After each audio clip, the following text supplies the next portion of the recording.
This hearing will come to order. Good afternoon and welcome to this Research and Science Education Subcommittee hearing on high-risk, high-reward research.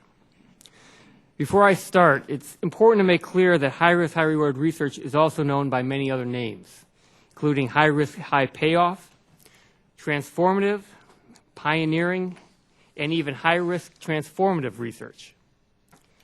There's neither a distinct definition for each of those terms nor a common definition for all of them.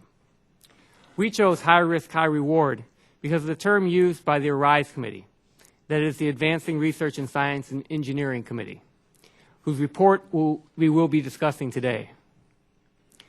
3 years ago, in a now famous Rising Above the Gathering Storm report, a distinguished National Academies Committee recommended that each federal research agency set aside 8% of its budget for high-risk, high-payoff research.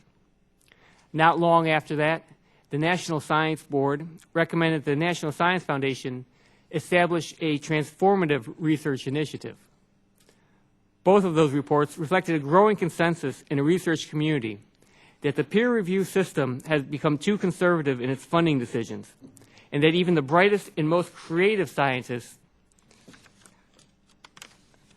are not bothering to submit their more ambitious proposals. But both reports were also short on details. That same year, we were working on the America Competes Act, a bill that essentially took every recommendation of the Gathering Storm report within the Science and Technology Committee's jurisdiction and translated into law. That is, every recommendation except the one that set aside 8% at every research agency for high-risk research. We all agreed there was an unmet need, and the Senate even made a commendable attempt to implement that recommendation in their bill. But during conference, we all agreed to put off implementing this recommendation until we could better answer these 5 questions. First, what exactly is high-risk research? Second, why 8%? Third, why a set-aside as opposed to reforming the peer review system? Fourth, does this really make sense for every federal research agency? And fifth, does this make sense for federal agencies at all?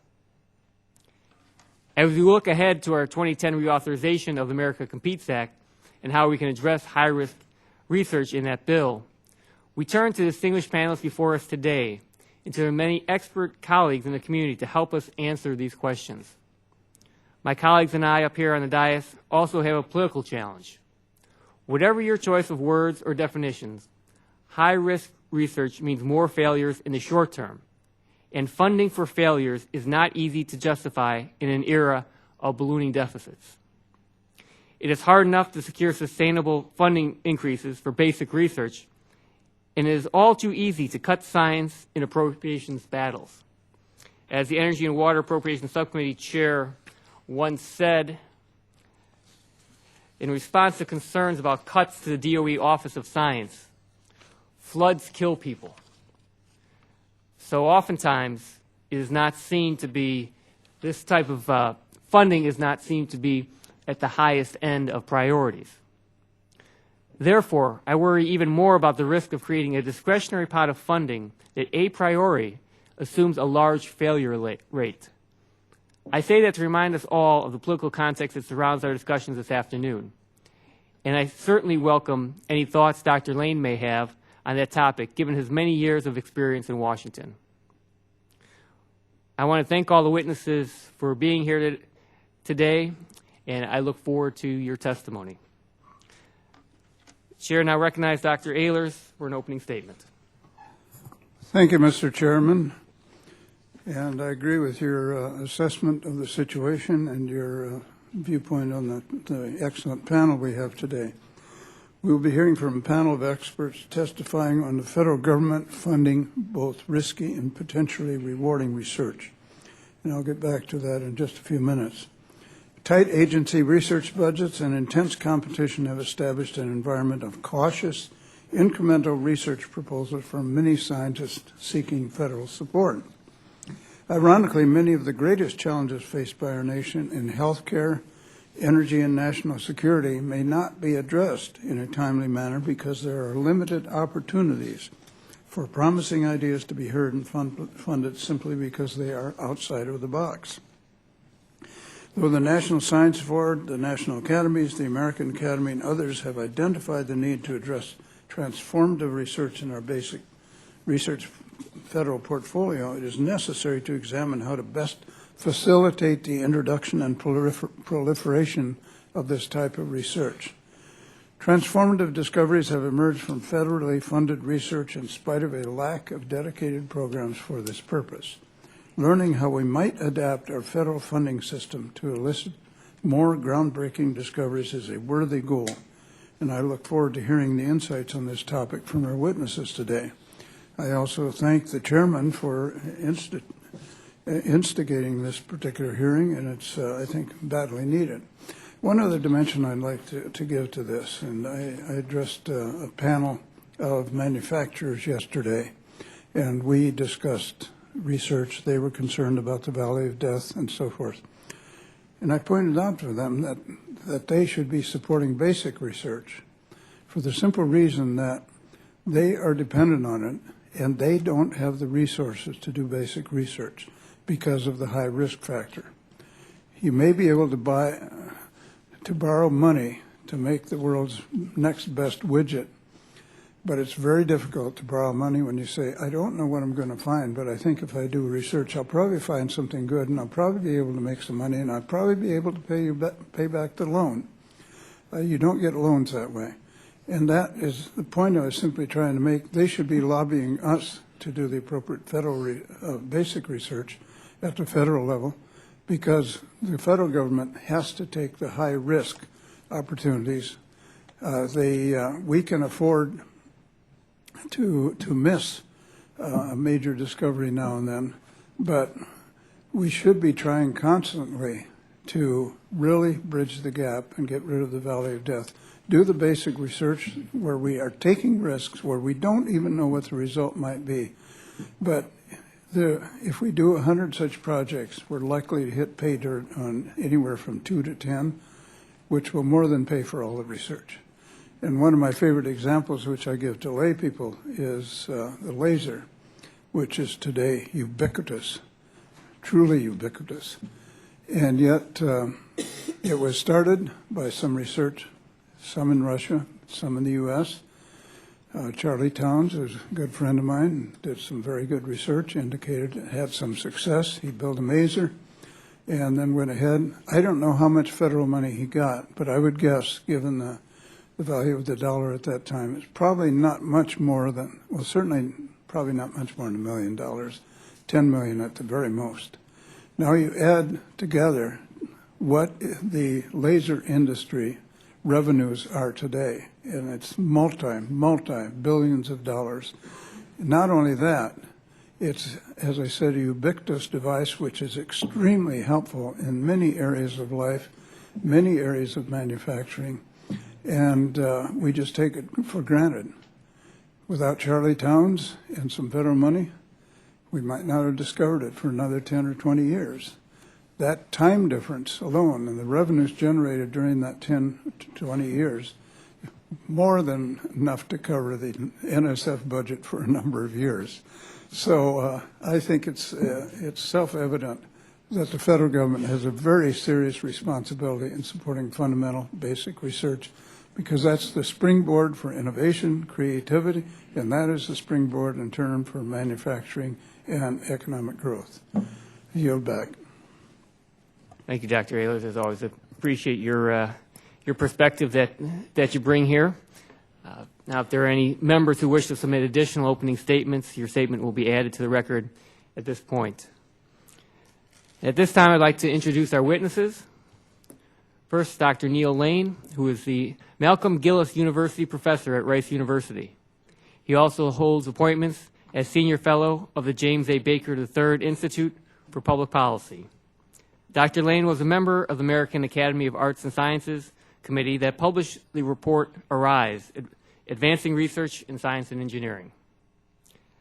Dr. James Collins is the Assistant Director for Biological Sciences at the National Science Foundation. Dr. Richard McCullough is a Professor of Chemistry and Vice President of Research at Carnegie Mellon University. And finally, Dr. Gerald M. Rubin is Vice President of the Howard Hughes Medical Institute and Director of the Janelia Farm Research Campus. Okay, how do you pronounce that? Very good. I should have stopped myself right there then. As our witnesses should know, you will each have 5 minutes for your spoken testimony. Your written testimony will be included in the record for the hearing. When you all have completed your testimony, we will begin with questions. Each member will have 5 minutes to question the panel. We will start with Dr. Lane. So, Dr. Lane. Thank you very much, Chairman Lipinski and Ranking Member Ehlers, members of the committee. I greatly appreciate the opportunity to testify today on behalf of the American Academy of Arts and Sciences on high-risk, high-reward research. I commend the subcommittee for holding a hearing on this topic, which I believe is vital to the future progress of American science and technology and innovation. Last year, as you noted, Mr. Chairman, the American Academy released the report called ARISE, which stands for Advancing Research in Science and Engineering, and my comments today are drawn largely from the findings and recommendations of that report. I was privileged to serve on the ARISE committee, which was chaired by Nobel laureate and former Howard Hughes Medical Institute president Thomas Cech. Many studies have focused on the need to increase the level of funding for science and technology research, and I'm not here to argue against that proposition. But the Academy Committee took on a different question. Regardless of the levels of overall federal funding, what are the things that all stakeholders, government, universities, foundations, must do to ensure the most efficient and effective use of those federal funds? In considering this question, the committee identified 2 issues that we felt were central to the vitality of America's research enterprise. One was the support of early career investigators, and the second was the need to encourage high-risk, high-reward, sometimes called transformative research. The 2 issues are, of course, related, since many fresh new ideas come from researchers who are in the early stages of their career. The ARISE report recommends several policy actions that we believe will strengthen the opportunities for early career investigators, and those recommendations are detailed in my written statement. With regard to high-risk, high-reward research, our committee concluded that across virtually all government agencies and departments that fund science and engineering research, short-term, low-risk, and measurable results tend to dominate the funding decisions. While the current system does a very good job of identifying meritorious proposals using peer review, some potentially path-breaking research is not being funded because it just looks too risky. So there's a lot of truth to the often heard advice, don't put it in your grant proposal unless you know it will work. Some agencies recognize the problem and are taking steps to address it. Indeed, NSF and its National Science Board highlighted the issue some time ago, and we're encouraged by the statements of the Director, Arden Bement, and the inclusion in the President's 2010 NSF budget request of $92 million specifically to foster transformative research. We urge this subcommittee and the Congress to build on these commitments by the administration, and specifically the Academy's ARISE report recommends that NSF and the other agencies that support science and engineering research take the following steps.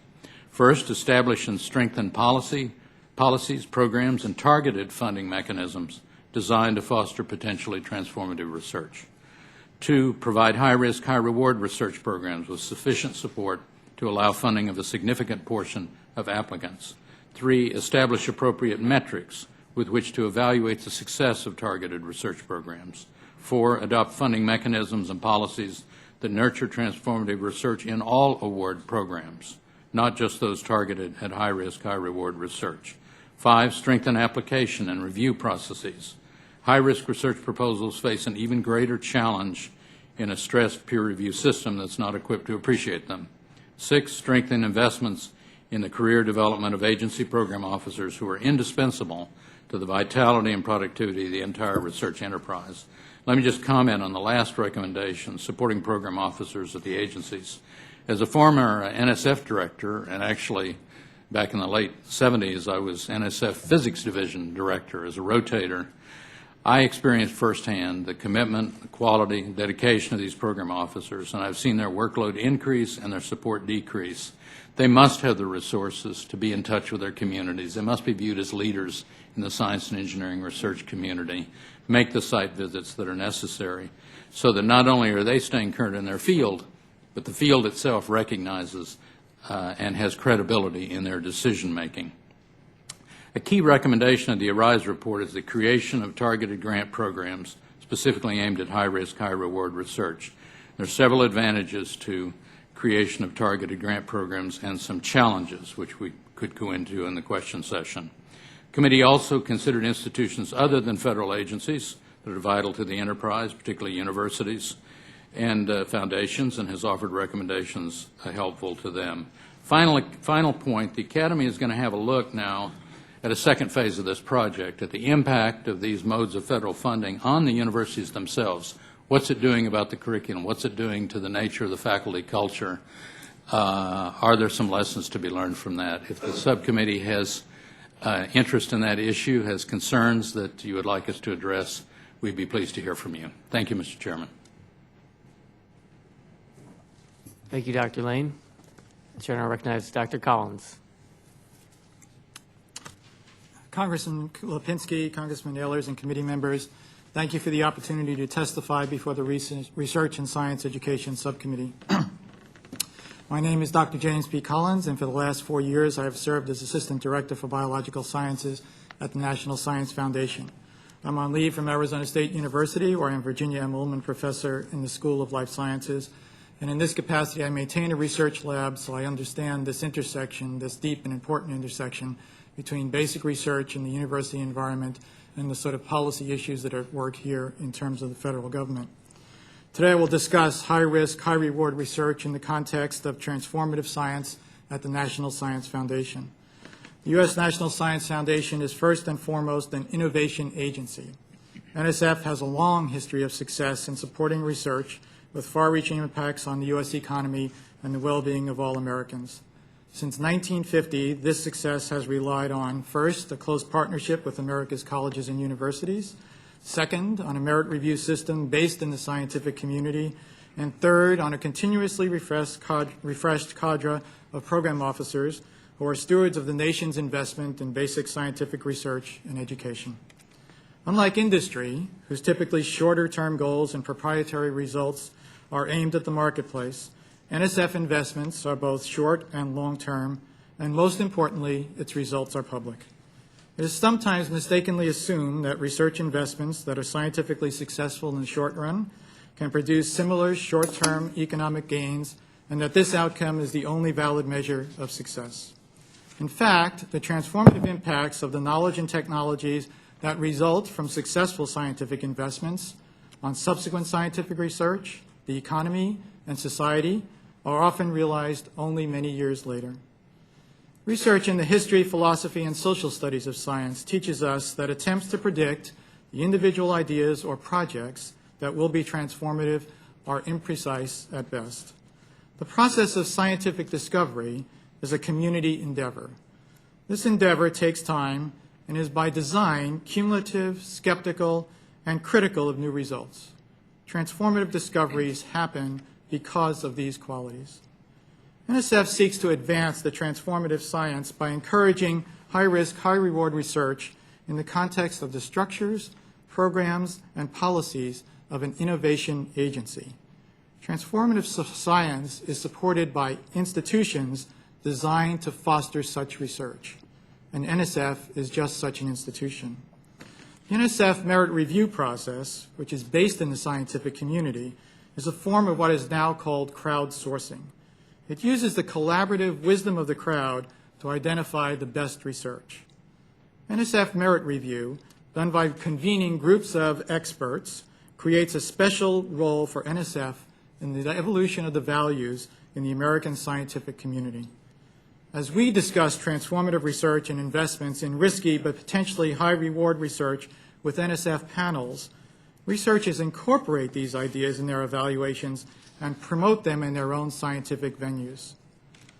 Establishing and sustaining interactions among NSF reviewers, program officers, applicants, and awardees has shaped the culture of American science and is at the heart of the process of discovery in U.S. science. NSF program officers are stewards of the nation's investment in research and science education. In addition to merit review, they manage awards, they mentor postdoctoral fellows and early career scientists, they facilitate national and international connections within and across fields, and engage in outreach to promote broader participation in education for a knowledge economy. But as the research enterprise accelerates and becomes more interdisciplinary, the demands of proposal and award management are becoming overwhelming. Time for just thinking about a problem, interacting with researchers, and imagining creative new ways to find and fund the best research is decreasing.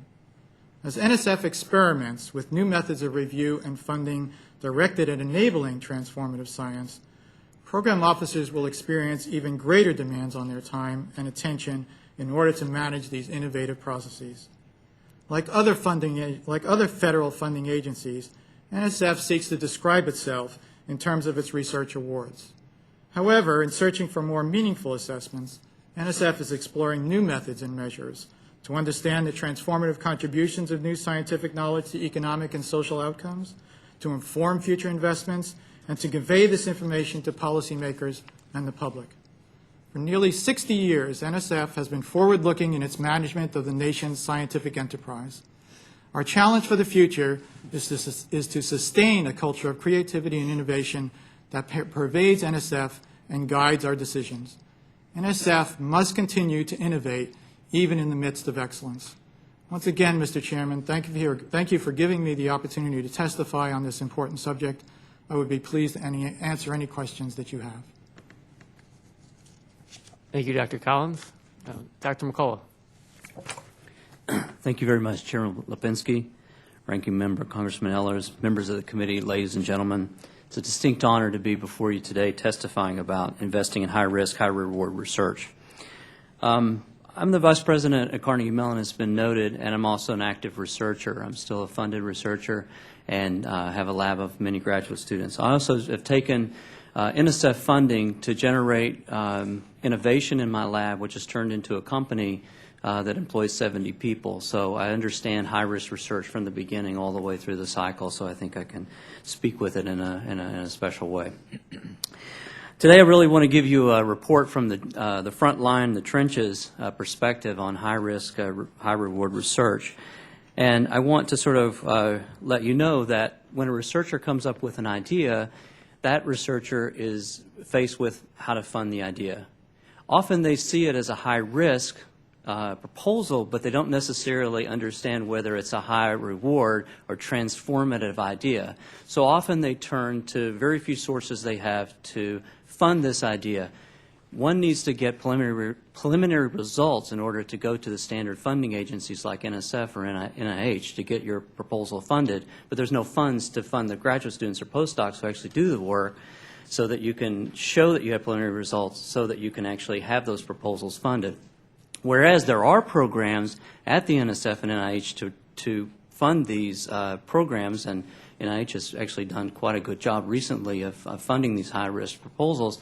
In NSF, there's very little money to go after, and whether that's real or perceived, it's mostly at least perceived.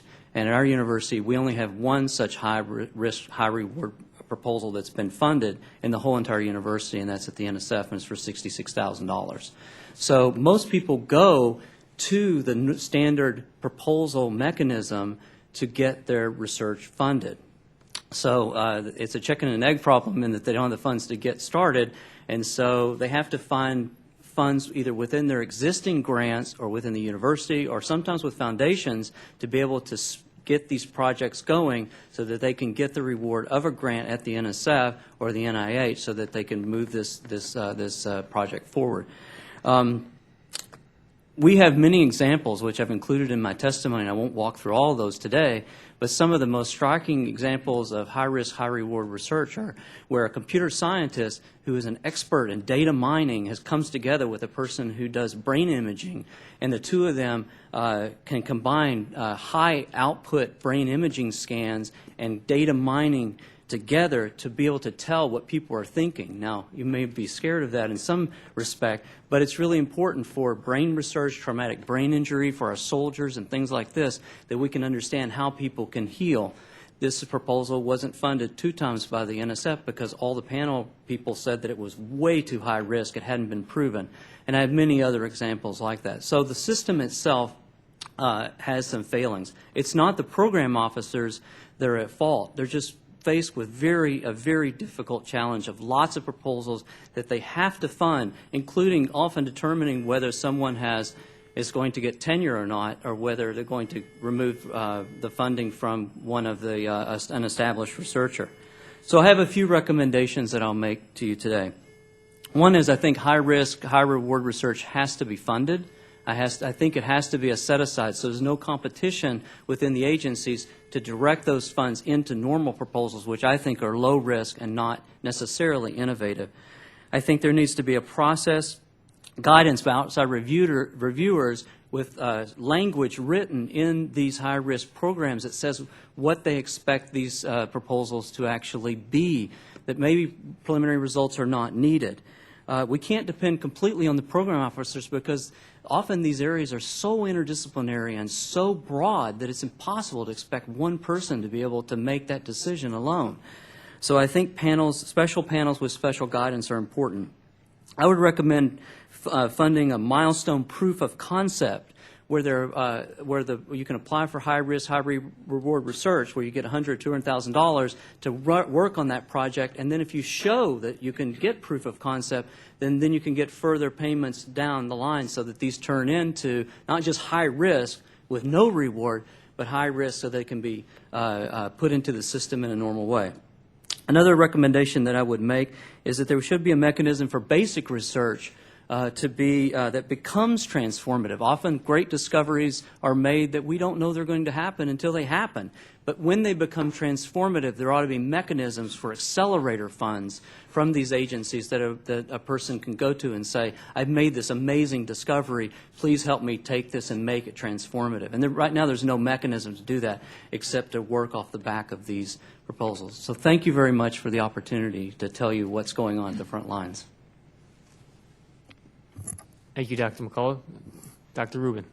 Thank you for the opportunity to speak before you today. As a science philanthropy whose explicit goal is the discovery of new knowledge, the Howard Hughes Medical Institute, or HHMI, seeks to use its investment of intellectual and financial capital to seek growth and change to foster fresh thinking. HHMI's biomedical research philosophy can be summarized in 3 words: people, not projects. By appointing scientists as HHMI investigators rather than awarding research grants, the Institute provides long-term, flexible funding that enables its researchers to pursue their scientific interests wherever they lead. The Institute's flagship research program, the HHMI Investigator Program, currently employs 346 researchers selected through rigorous national competitions who direct Institute laboratories on the campuses of 72 universities and other research organizations throughout the United States. HHMI scientists include mathematicians, physicists, engineers, physicians, chemists, and classically trained molecular and cell biologists. The success of HHMI's people, not projects philosophy can be seen in the high productivity and breakthrough insights generated by HHMI investigators. For example, HHMI investigators have been awarded Nobel Prizes in 9 of the past 11 years, and 14 investigators overall have received the Nobel Prize. Just earlier this week, HHMI investigator Jack Shostak was awarded the Nobel Prize in Physiology or Medicine, and HHMI researcher Thomas Stites was awarded the Nobel Prize in Chemistry. With freedom and flexibility come high expectations for intellectual output. HHMI demands creativity and innovation. Investigators are expected to work at the frontiers of their chosen field, to ask fundamental questions, and to take risks. Although the Institute already had the highly successful HHMI Investigator Program, the scientific leadership continued to explore new ways to support the research of some of this nation's most creative scientists. These discussions led to the establishment of HHMI's Janelia Farm Research Campus in Northern Virginia, which opened in 2006. The blueprint for Janelia Farm grew out of an acknowledgement by HHMI leadership that while most biomedical problems are handled well in the university setting, there are some that are better addressed in a place where small groups of researchers with different skills can work together without the barriers typically encountered at a university.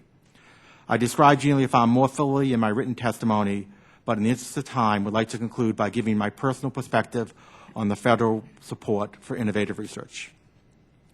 The central question I've been asked to address is what is the best mechanism that federal funding agencies can use to support high-risk, high-reward research? With regard to funding, my own personal belief, backed up by HHMI's nearly 30-year experiment, is that in the long run, high-reward research comes from focusing on people, not projects. In today's funding environment, researchers are compelled to define in advance the goals, methods, and likely outcomes of the research project in a detailed grant application. While this funding model is appropriate for some types of biomedical research, it has two major limitations. First, proposals for higher risk projects, even those that may have enormous impact if successful, have traditionally failed poorly. Second, the ability to move quickly to take advantage of unforeseen targets of opportunity is severely constrained. How can a scientist capitalize on a flash of insight if he or she must first write a grant proposal and then wait a year, even if the grant application is successful, for the funding to test the idea? Federal funding agencies need to do a better job of providing research support under terms that permit rapid changes in research direction and encourage taking on challenging research problems, even if the chance of short-term success is low.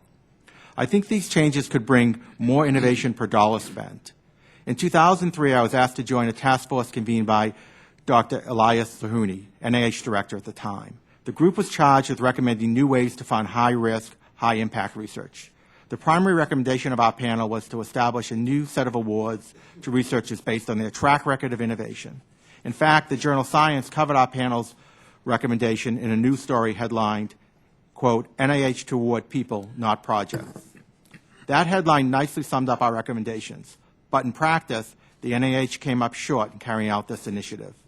Take the NIH Director's Pioneer Awards, for example, which aim specifically at stimulating highly innovative research and supporting promising new investigators. Our task force recommended that NIH award 10% of its R01 grants, which would equate to roughly 700 grants per year on a people, not projects basis. In 2004, the first year the awards were made, the NIH selected only 9 Pioneer Award recipients from among approximately 1,000 nominations. It is somewhat more encouraging to see that this year the NIH has awarded a total of 115 grants for high-risk, high-reward research through its Pioneer Awards, New Innovative Awards, and the NIH Director's Transformative R01 Awards. The total number of these awards, however, still falls far short of our 2003 recommendation.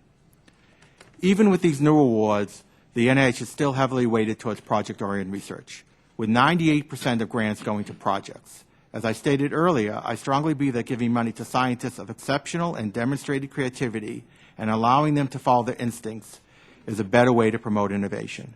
In my opinion, even a modest shift in the federal research portfolio, going from perhaps 98% to 90% project-oriented, could make a big difference in producing innovative and potentially transformative research results. I'd like to end with a quotation from Nobel Prize winner Max Perutz, who directed the Medical Research Council Laboratory of Molecular Biology in England for more than 20 years. Quote, creativity in science, as in the arts, cannot be organized. It arises spontaneously from individual talent. Well-run laboratories can foster it, but hierarchical organization, inflexible bureaucratic rules, and mounds of feudal paperwork can kill it. Discoveries cannot be planned. They pop up like puck in unexpected corners. Thank you, Mr. Chairman. Thank you, Dr. Rubin. I thank all our witnesses for their testimony. And at this point, we're going to begin our first round of questions, and the chair will recognize Mr. Tonko. Thank you, Mr. Chair. Dr. Lane, you're probably as familiar as anyone in this room with the annual budget process and the challenges that accompany that.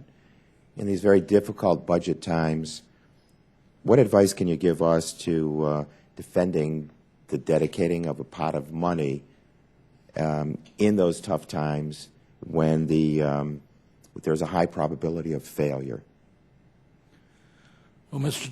Tonko, I think appreciate the question, and the ARISE report didn't answer that specific question, so I'll give you my best take on it, based in part on the discussions of the Academy Committee, but also my own experience. I think there's a problem with the terminology here.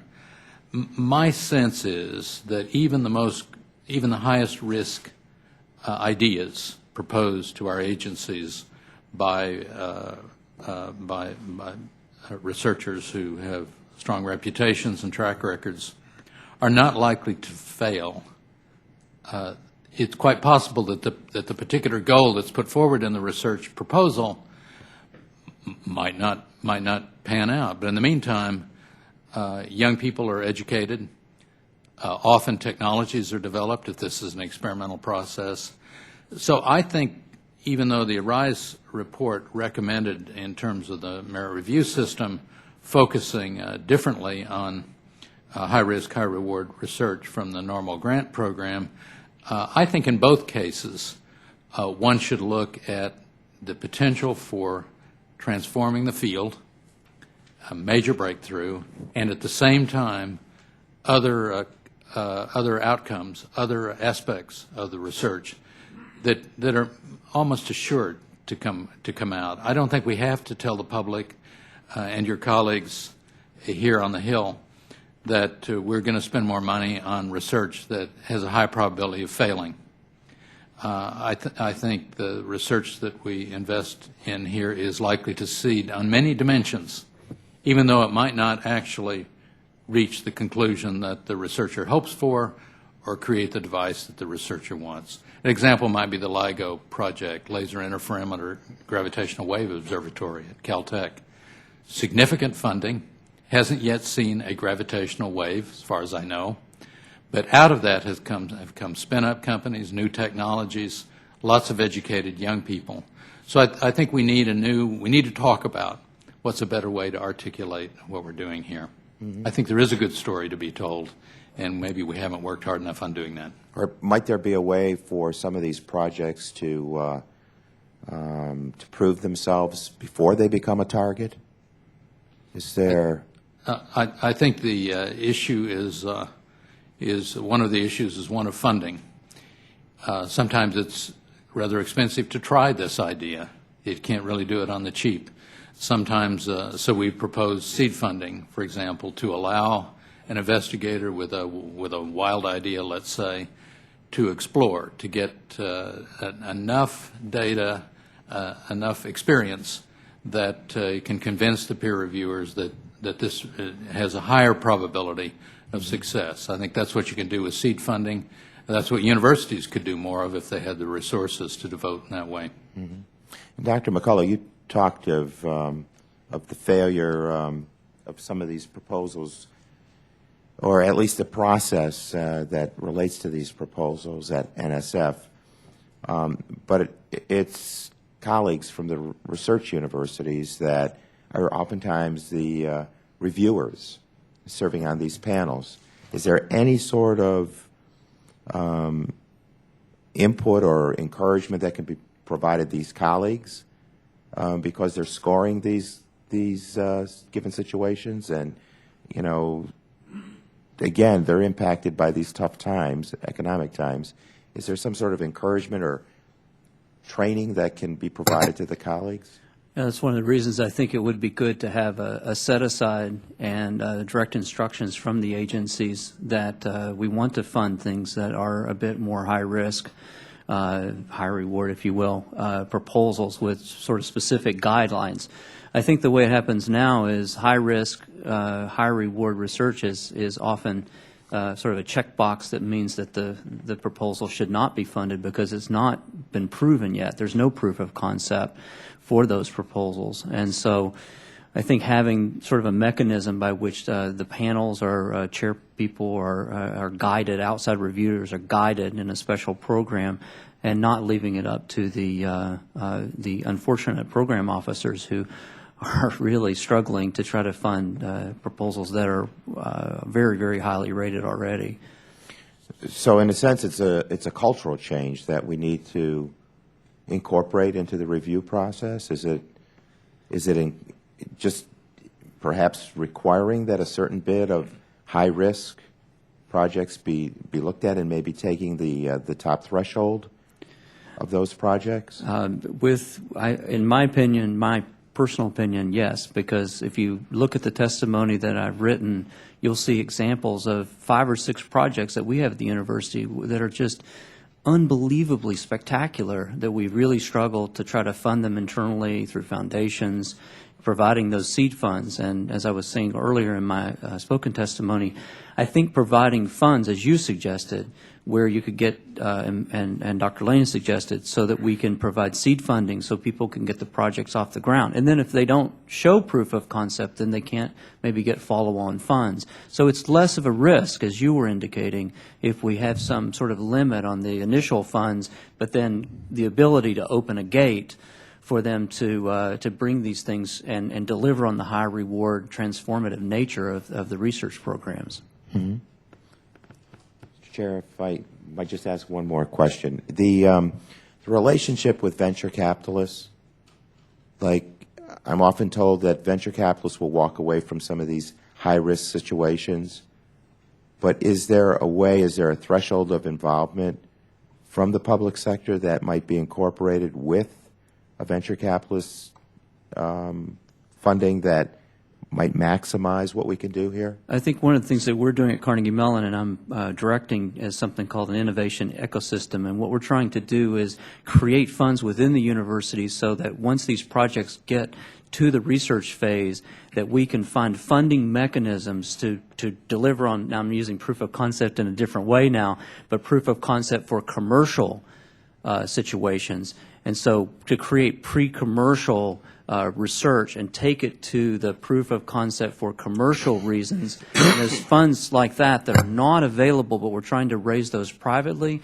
work with venture capital funds, angels, et cetera, to try to keep things from approaching the valley of death and these concepts so that we can have higher probability for these research ideas to end up creating jobs and help us to be leaders in technology innovation. I think that is an absolutely critical thing. As a person who has a startup company, I've lived through this, and these are the kinds of funds that we're trying to do within our university and work with other agencies and foundations to try to create.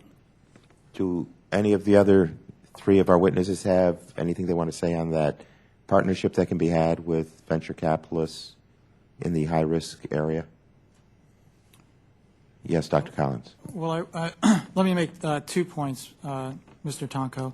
First, with respect to the notion of failure of a project, I would build on Dr. Lane's remarks and actually something that you said, in that it would be a mistake to focus on an individual project and think about it solely as succeeding or failing, and that's the reason why the United States invests in the basic research enterprise.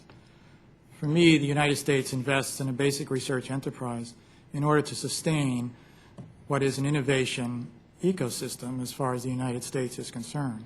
Some projects will succeed, some projects will fail. But the point is that you have individuals constantly trying to think about where the next steps are with respect to the whole process of discovery.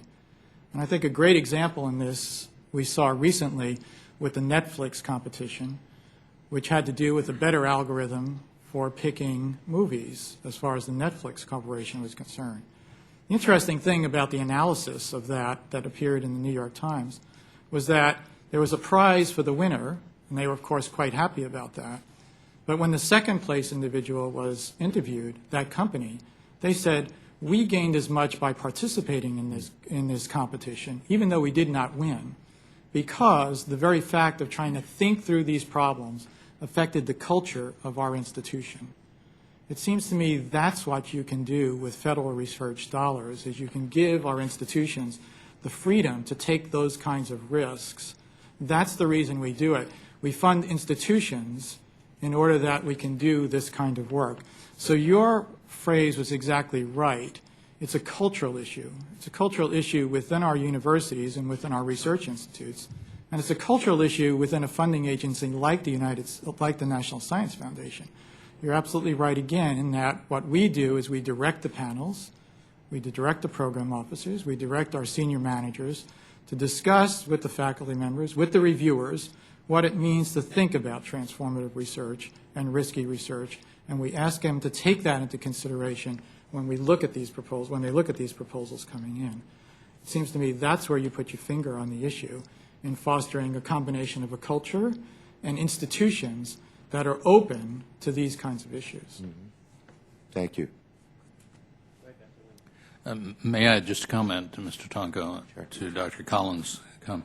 I think it's important, I think, to make the point that high-risk, high-payoff research is not always just basic research.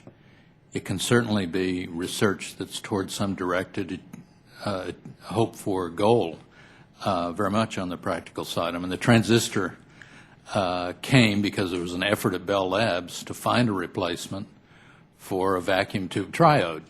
Well, rest is history. So there is great opportunity, I think, for agencies like the NSF to work with the private sector, largely through the partnership with the universities, as it does with its engineering research centers, inter-university cooperative research centers, the SBIR grants that are made directly to industry. One might have a look at those mechanisms, some of which have longer-term time horizons on them, to see whether there's not an opportunity to do more to address the high-risk, high-payoff goals that we're talking about today through some of those mechanisms. Thank you.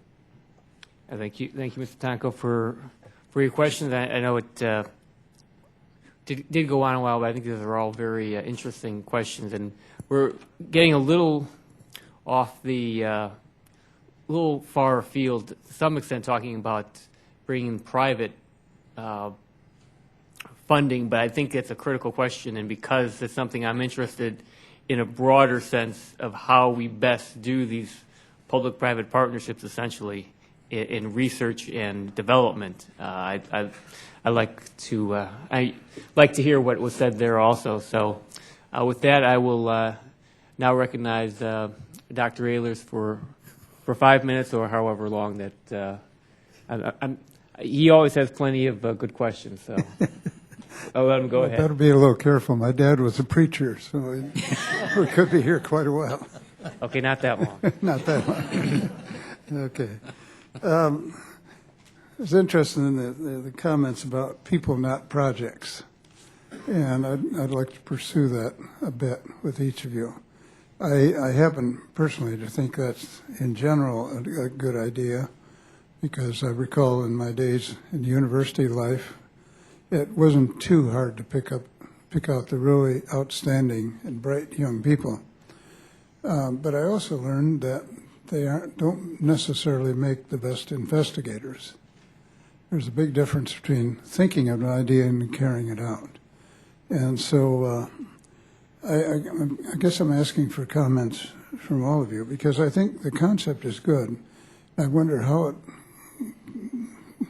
can be executed well in practice. I just gave you one example that could be a problem. There are others.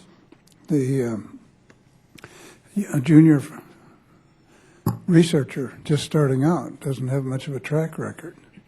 May appear to be very bright, but you're really not sure. How do you evaluate that? And I happen to know one who is really quite bright and has done very well, but had a terrible time getting his first NSF grant. Because he wasn't well known, even to the extent that an idea he had, which he had discussed with another researcher at another university, that person picked up on it and submitted a proposal and got it funded, whereas the young person who thought of the idea submitted a proposal which didn't get funded. So I would just like an open discussion from all of you. And Dr. Rubin, I'll let you start because you mentioned the people, not projects first. But how does this work out in practice? Well, I think you raised a couple of good issues here. So I would say at the beginning, I don't think you could convert the entire research enterprise to a people, not projects. And I certainly wouldn't suggest that. As I said in my verbal remarks, I'm talking going from 2% to 10% of the grants awarded recognizing people based on their track record for innovation and success. So this does create a problem for people who are just starting, but our experience at the Howard Hughes Medical Institute is we have no trouble identifying people who had an independent, say, faculty position at a university for 4 or 5 years. At that point, it's pretty clear who the innovative, creative individuals are, and we believe that past performance is a better indicator of future success than any written proposal will ever be, and that people who have a ability and desire to be innovative and are willing to go in uncharted territory, that's a personality trait which carries over, and you can identify such people, and at least in our experience, we do much better by saying to someone, we're going to give you generous funding for your research for 5 years. You better do something with it, because in 5 years we're going to look at what you did, and if we don't like it, we're not going to give you any more money. But we're not going to tell you what to do with the money. We're betting on you as an individual, and we're going to win or lose our bet. I would say that our experiment that we've done could make a very good case that betting on those, placing your bets in that way is give you a higher rate of success than placing your bets by reading a stack of research proposals. Because in research proposals, you often reward the people who are very articulate and can write very good research proposals rather than the people who have the good ideas or are going to be able to execute if you give them the money. So it's just an alternative, and I think a portfolio, a diversified way of funding research is always better than putting all your eggs in one basket. And I just think that we're out of balance now in the way we fund research in this country. Let me just get back to you on the one issue there. That I don't think this would work at the NSF, which does in fact review stacks of proposals. Because they really, I don't think either the program officers or the panel of reviewers generally don't know the applicant that well. I take it that you at HHMI, is that correct? Yeah.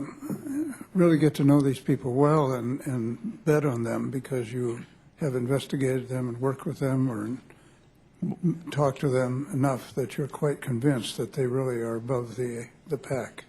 Well, I think the way they send in applications initially to be appointed, and they're reviewed in a way not dissimilar from typical peer review. I would say, let me give you an example just for my NSF colleagues. The NSF has an award every year called the Waterman Award, which is supposed to give money to the most creative, best scientist under the age of 35 or something like this. And I'm sure they have 20 or 30 very good nominees for that. I would think the NSF, good use of the NSF budget would be to say, these 20 people who are nominated for this award are all outstanding. Let's just give them each $10 million to fund whatever they want to do in science for the next 5 years, and instead of reviewing a lot of little grants. I think they would get more output in research dollars. I mean, I'm making these numbers off the cuff, but they already have a mechanism in place to do that. It would require very little extra person power to implement a policy like that.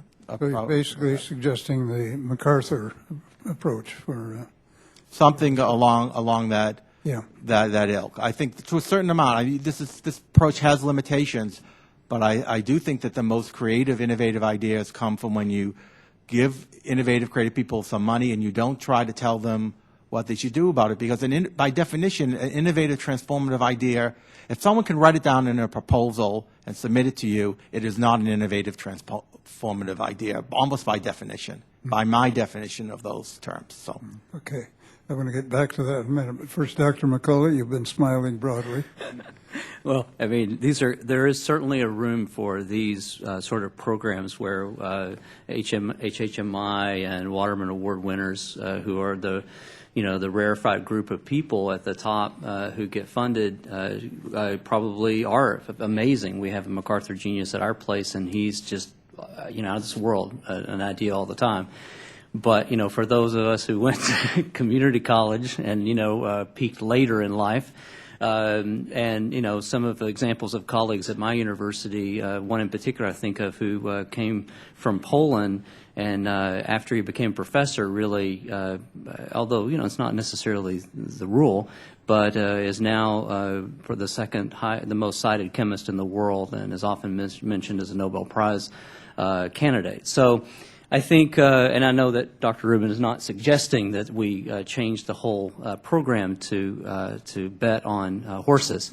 In the DoD world, they often do this in terms of funding. They'll find someone who they like and they can work with, and they'll bet on that professor, and then they'll fund that professor. And they get often locked into the system. I think that there's pitfalls with that approach, and one has to be worried about funding people.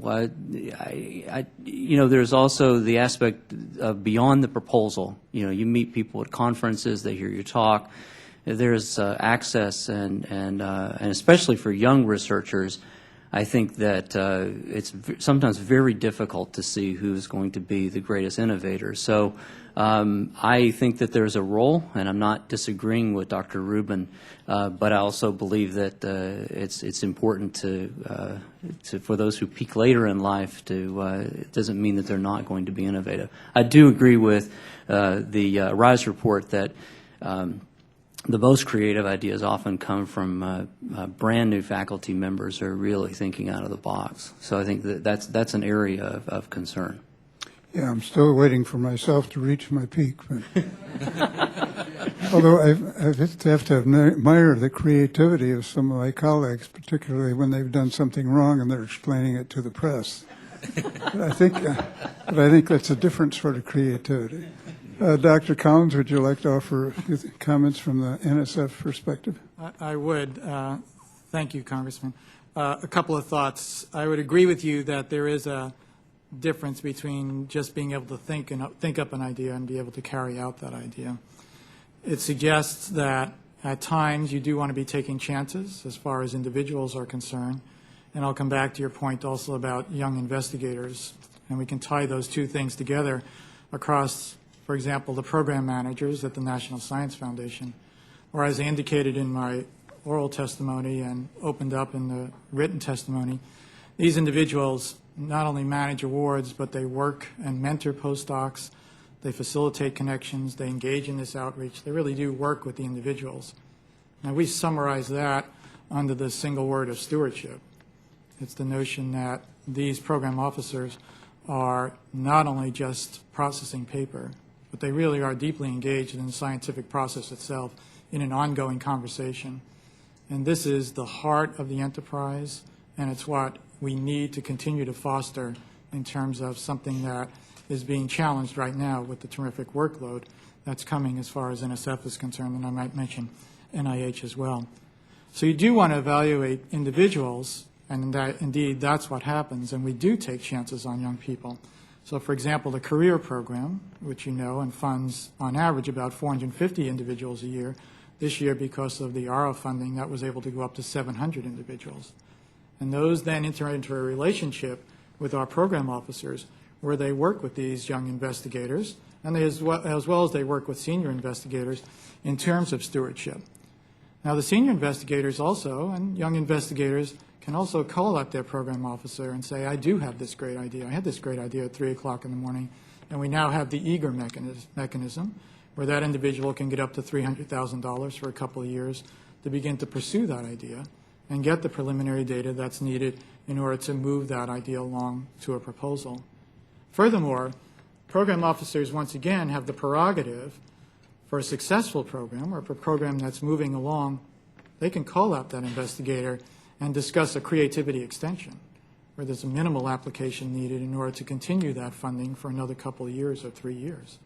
So there are a variety of mechanisms that are in the hands of the program officers, and it goes back to my point earlier on of having a culture of an institution that's willing to make these kinds of engagements and these kinds of investments over time so that you can use past performance as an indicator, but you can also work with young people in order to take the risks that are needed to begin to build up the infrastructure within the country.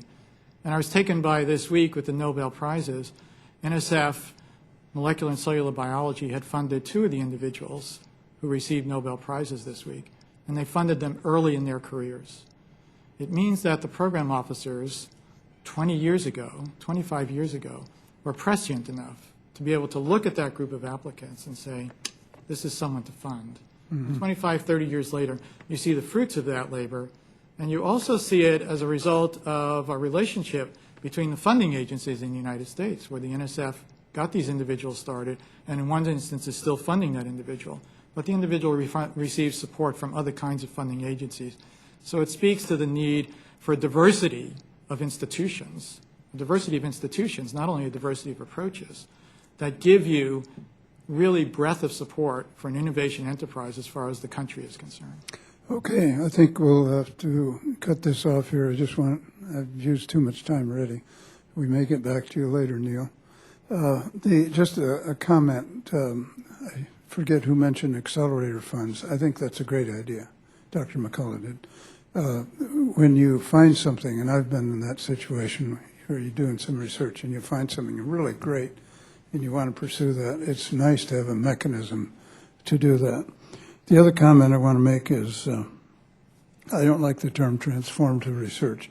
Obviously, high risk doesn't go too well. It doesn't survive the Proxmire Golden Fleece Award requirements.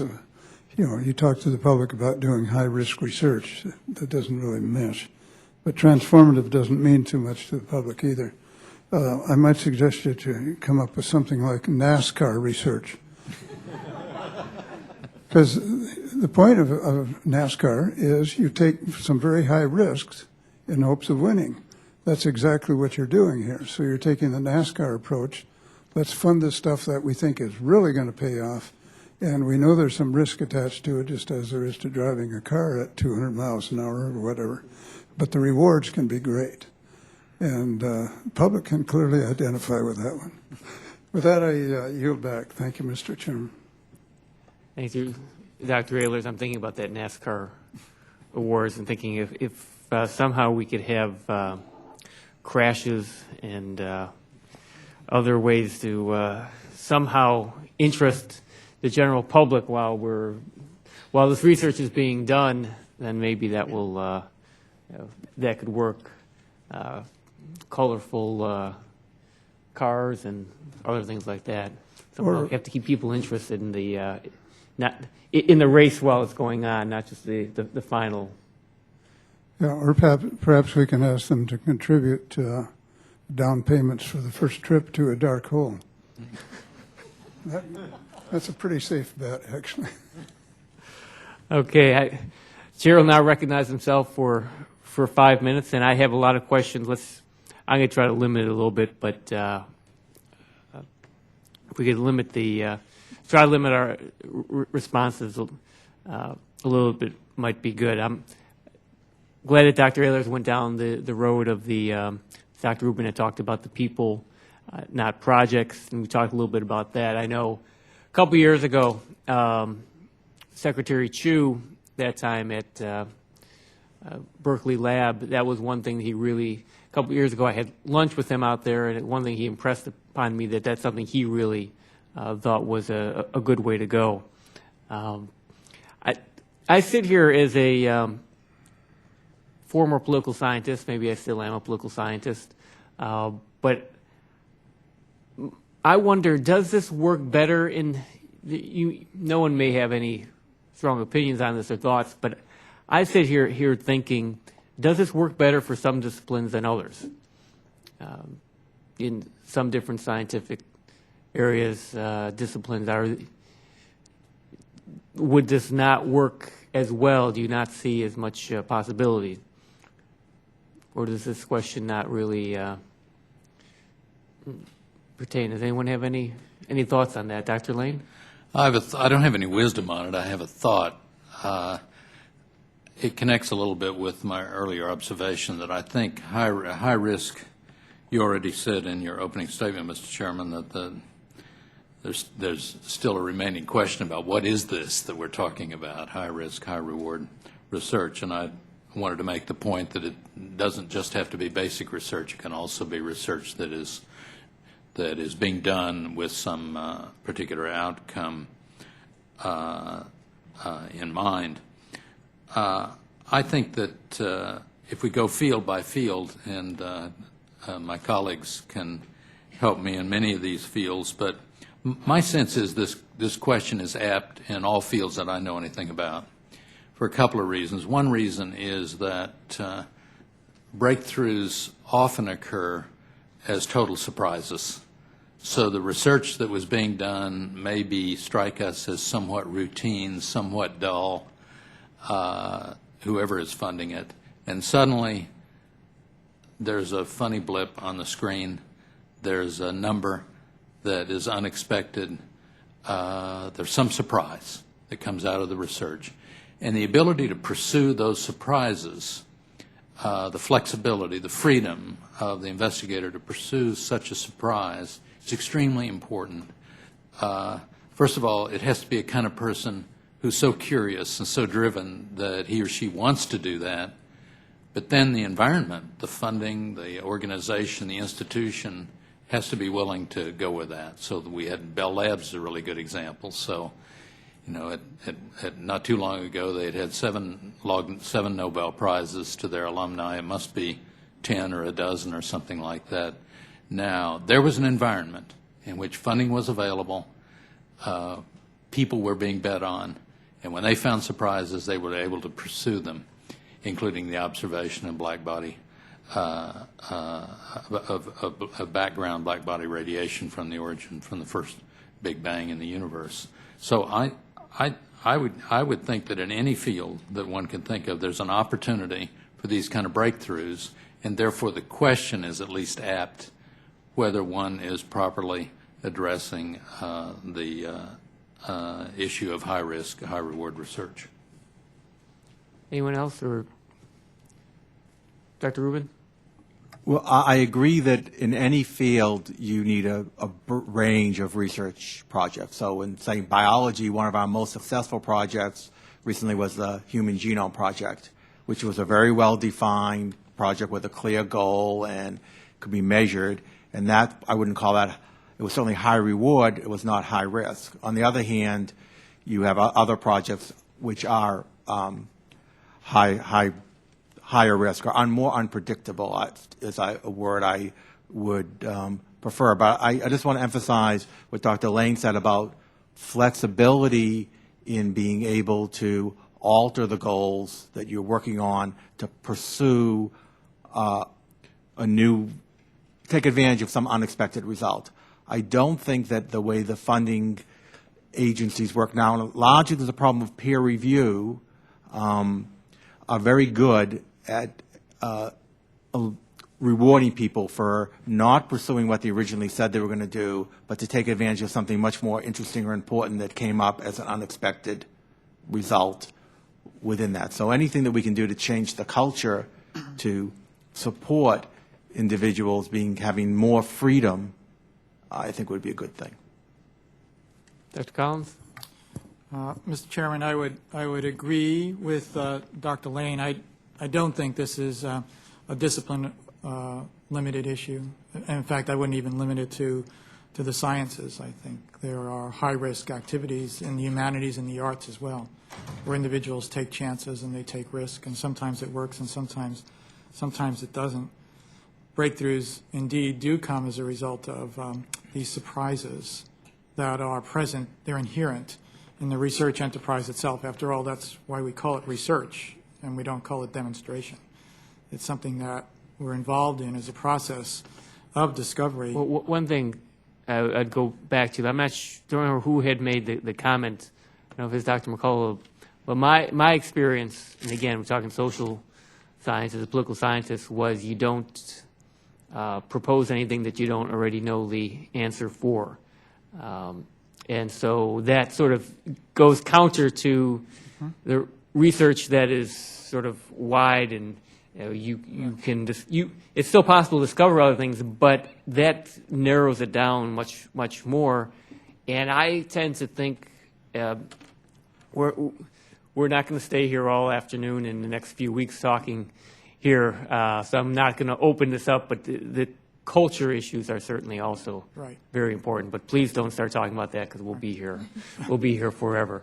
But was there something else you want to? Well, I would agree with you. I think the culture is important, and that's why on this issue of surprises and breakthroughs, the program officers have the flexibility to work with the investigator at that point. That's why we give grants. We don't do contracts.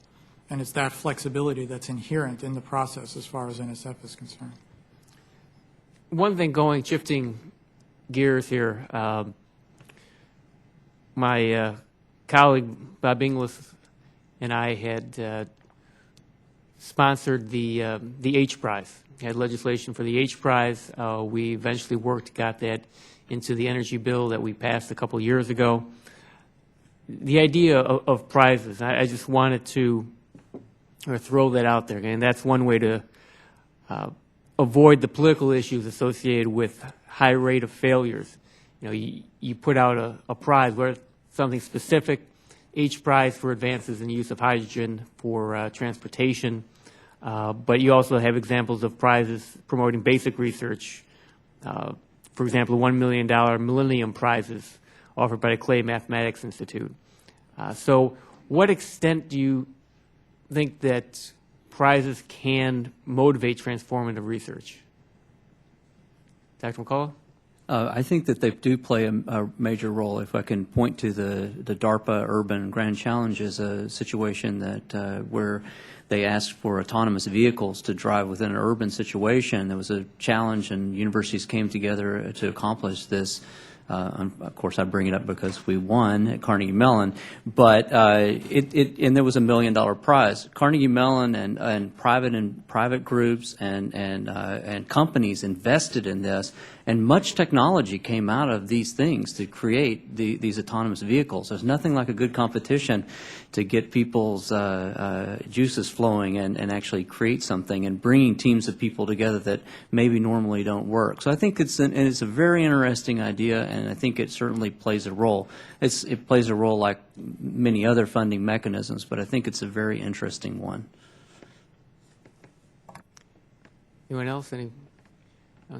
Okay, with Well, I would just go ahead, add Lane. to that, I completely agree that the prizes can be enormously stimulating and have the advantages you just described. But you sort of have to know what the goal is so that you can decide who won. And if it's high reward research that's going to show its worth in 20 years or 15 years, then it's a somewhat different category. So I think there are several ways to stimulate people to be thinking, to be taking risks, and with the possibility of great payoffs. But there are many dimensions to that issue, and the prize certainly would be a very important one. Thank you. Chair will now recognize Mr. Carnahan. You have questions? Recognize Mr. Carnahan for 5 minutes. Thank you, Mr. Chairman. And again, thank the panel. I apologize I had to come in late. I was in some other meetings, but I had a chance to look at some of the written testimony and wanted to particularly ask Mr. Collins. You cited an article by Gary Anthons who stated, quote, "The kind of pure research that led to the invention of the transistor and the Internet has steadily declined as companies bow to the pressure for quarterly and annual results." Well, during this year's energy and water appropriations, I, along with several other colleagues, pressed appropriators to fund Secretary Chu's request for energy innovation hubs. 3 were funded out of the 8 requested. These hubs, as you know, are modeled after the research labs involved in the Manhattan Project labs, Lincoln Labs at MIT, and AT&T Bell Labs that developed the transistor. Each hub envisioned would embrace within its topical areas the goals of both understanding and use without erecting barriers between basic and applied research. It will seek advances in highly promising areas of energy science and technology and will result in many solutions being deployed into the marketplace. Today's hearing is focused on suggestions moving forward for funding high-risk, high-reward research. Would you qualify these energy innovation hubs as models that other agencies should employ? And are these good models for government agencies to fund, but not necessarily institutions like NSF? Dr. Collins. Continuing on from really the last conversation and the last question, the real key, it seems to me, as far as innovation is concerned, and especially within the structure of the federal agencies, is to have a diversity of different kinds of approaches across the different agencies. In fact, to go back to the point about competition, that in and of itself can be effective. But even within an institution, to have different ways in which one would go about this whole process of discovery, whether you're using individual applications, whether you're looking at groups, whether you're using centers at sometimes, the science and technology centers, for example, as far as the NSF is concerned. The thing you have to be careful about is this intersection between basic and applied. You have to know what you're going for, especially if you're going to use something like a prize. And the danger here in terms of basic research is to have a metric that's too short. So basic research sometimes takes quite a bit of time. The Manhattan Project can be a pretty good example for some kinds of things if it's a pretty straightforward engineering solution that you're looking for. But if the path forward were perfectly clear, we wouldn't call it basic research, and we wouldn't need to have that time that's needed in order to discover the fundamental issues that are at work in order to then come up with the application. So it's really this mix of things that's needed both within and between institutions in order to move ahead. And let me ask Dr. Lane if you would comment as well. Thank you very much, Mr. Carnahan, for the question. The first thing I should say is this particular issue was not addressed in the ARISE report, so I don't want to answer with the thought that I'm reflecting on. However, Steve Chu, or Secretary Chu, was a member of our committee, Right. so he probably had it in his mind at the time. Just adding to what Dr. Collins said about diversity, the Department of Energy, of course, has a rich experience in not only funding university research, high-quality university research, but also laboratories, national laboratories. And the advantage of a laboratory, whether it's one of these new hubs or existing national labs, is you have a cadre of talented people there who can fairly quickly, if needed, work together in different ways to address a major national need, like energy, for example. Mm-hmm. And I think, I don't know what Secretary Chu has specifically in mind here, but they look a little bit like little Bell laboratories, having that ability to focus on the quality of people, quality of innovative idea, move rapidly, not be judged too much on short-term timelines and such matters. And so it's a very thoughtful concept, and it seems to me it's appropriate for Department of Energy. It's not the way academic research works in universities. It's not so easy to quickly put together large teams of researchers around a single goal. So I think the diversity issue Dr. Collins spoke to is the right way to think about it. And I personally am very pleased to hear your support for Secretary Chu's ideas, but it was not something we addressed in the ARISE report. Okay. Any others comment? I would just give you one ancillary effect of these innovation hubs, which is really very positive. By having these very large programs, what happens is groups of people start teaming together across universities and companies and national labs and forming groups that would never be formed in any other situation. And often there's a great benefit for these teams to be formed in trying to chase after this sort of money that's around the innovation hubs. But there's great things that come out of that because people who would normally not come together find each other and start to collaborate and find other sources of going after funds. So these kinds of programs and the diversity of these programs are really important to get people's attention to bring them together. So I think there's a great effect beyond what you'll see just out of the program. You'll see other groups that will be formed that will not be funded, and great things will come from them as well. Thank you, Doctor. All right. Thank you very much, Mr. Chairman. Thank you, Mr. Carnahan. And before we close, recognize Dr. Ehlers for closing comment. Thank you, Mr. Chairman, and I really want to thank you, Mr. Chairman, for an excellent panel, a good cross-section of people to deal with this topic, and I've learned a great deal here. So I thank you for coming, and thank you for your comments and your answers. One other comment,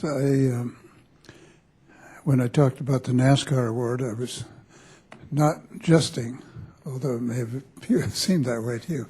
One thing I've become very sensitive to as a scientist in Congress, and that is the scientific community should be very careful about how they say things. And I recall that time I had to dash to the floor because one of my colleagues got up and offered an amendment to cut the budget of the National Science Foundation because they were going to fund game theory research and ATMs. And that's what was in the bill. That's what came up. And I dashed down there to point out that game theory was not what they thought it was. It was a very important part of theoretical physics.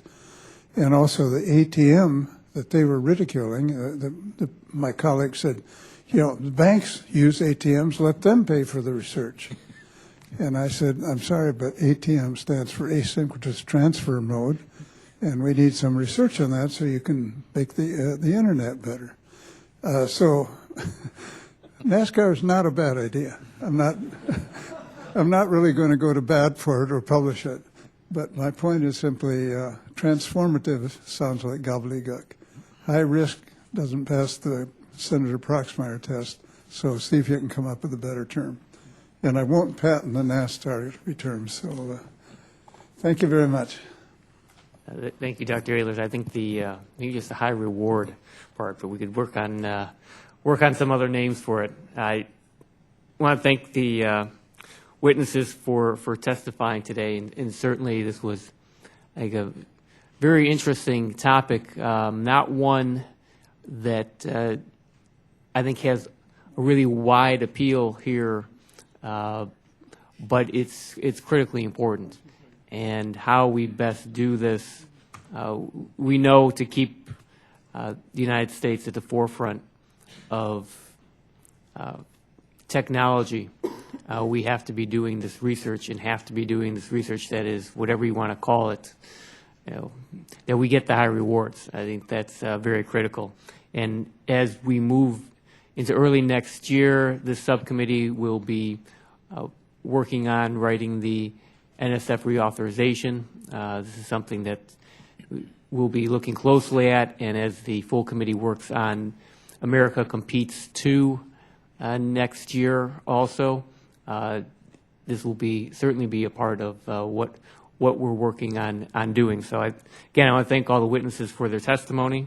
The record will remain open for 2 weeks for additional statements from the members and for answers to any follow-up questions the committee may ask of the witnesses. With that, the witnesses are excused and the hearing is now adjourned.